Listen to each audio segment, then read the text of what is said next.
So for today's video, I have some notes about Mr. Bezos' recent visit to Berlin, in which he was awarded the Axel Springer Innovation Award, fully deserved in my opinion.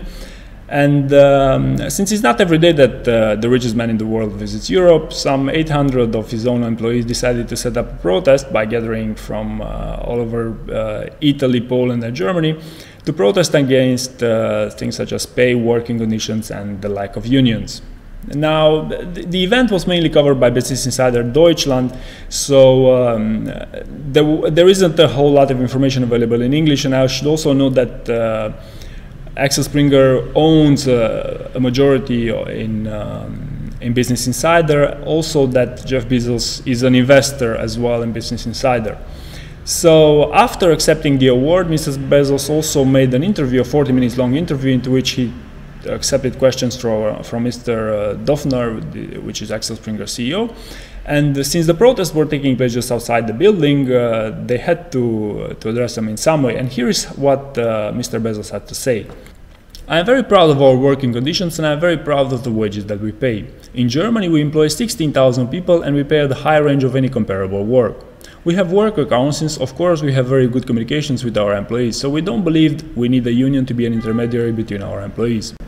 So while there's not much uncommon about this type of response, because actually Amazon is a very profitable business, what's interesting is what Jeff Bezos said next with respect to giving advice to how to handle such types of criticism.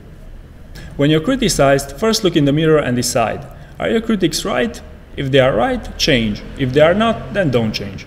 If you've been following Jeff Bezos, you'll know he's quite famous for these leadership quotes, and he has, on the same topic, he has another very famous one in which he says to develop thick skin, and here's an excerpt of that interview.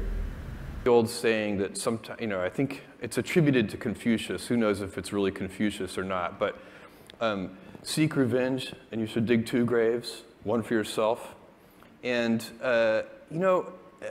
really, you just want, you always have to ask yourself, how do you want to spend your time? I would also say that public figure, as a public figure, the best defense against, and again, I'm not going to try to get into any particular story. This is not about Peter or Gawker or any particular thing, but the best defense to speech that you don't like about yourself as a public figure is to develop a thick skin. If you're doing anything interesting in the world, you're going to have critics. The only way, if you absolutely can't tolerate critics, then don't do anything new or interesting. Okay, and just as a final note, here is Amazon reported earnings yesterday, which of course beat expectation by doubling their profits and significantly increasing their Amazon Prime members, and essentially Amazon remains one of the best run and most profitable companies on earth. And if you would like to learn more about how Jeff Bezos runs his company, I would highly encourage you to watch the video about Amazon in my leadership series. He's actually the most popular by far, in which he explains how he leads his people and how he started Amazon as well. So thank you very much for watching. I hope you found this interesting, and please subscribe for more. Thank you.